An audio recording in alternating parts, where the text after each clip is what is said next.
Kayseri'de 46 yıldır turşuculuk yapan Bayrameli Aydoğan, kozalak turşusunun faydaları ile ilgili bilgiler verdi.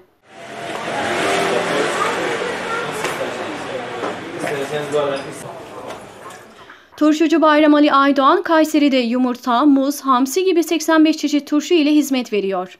85 çeşit turşu var şu anda. En fazla milletin yani rağbet gördüğü turşu suyu acılı. Bir de kozalak turşusu var. Kozalak da bu astıma iyi geliyor.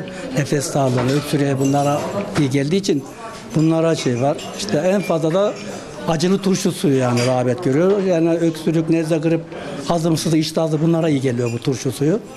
Nefes darlığına da iyi geliyor bu kozalak turşusu suyu. Bir de turşu suyu, acılı turşu suyu iyi geliyor Kore'ye yani. Yumurta var, muz var, kozalak var. Bunlar yani rağbet gören en fazla. Normale göre tabii nefes darlığı çeken, öksürük veya astım bronşit olanlara iyi geliyor bu kozalağın suyu. Vatandaşları beklediğim turşu suyu içsinler hastalanmama için yani. Acı turşu suyu iyi geliyor. Turşucu Şerafettin Kaya da kozalak turşusu suyunu ilk olarak kendilerinin denediklerini ve daha sonra müşterilerine tavsiye ettiklerini söyledi. İnşallah bu koronavirüs döneminde müşterilerimize tamamen faydalı olmak için turşu suyundan sonra biraz daha kozalak suyu ve sarımsağın insanları rahatlattığını gördük.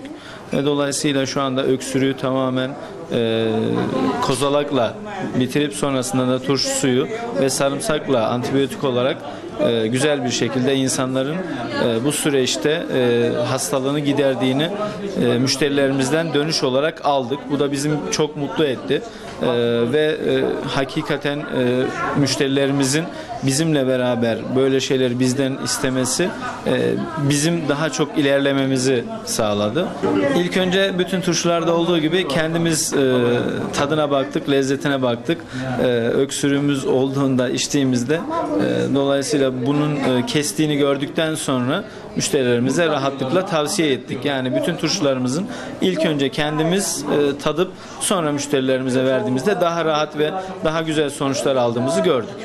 Kozalak suyunu müşterilerimize daha alabilmesi imkanıyla bir kavanozumuz normalde 500 gramlık 15 TL olarak müşterilerimize sunuyoruz. Burada şimdi müşterilerimiz aldıktan sonra, faydasını gördükten sonra diğer yakın arkadaşlarına da tavsiye edip ve güzel bir şekilde sonuçlarını aldık. Doktorlarımız da bu arada tavsiye ediyorlar zaten. Aşırı tuz ve sirke yoktur. O yüzden fayda. Bizi bu seviyelere getirdikleri için teşekkür ederiz. Onların sayesinde güzel bir şekilde 85 çeşit turşuya ulaşmış olduk. Çarşıya çıkanları tabii ki buraya bekliyoruz, yakınlarını.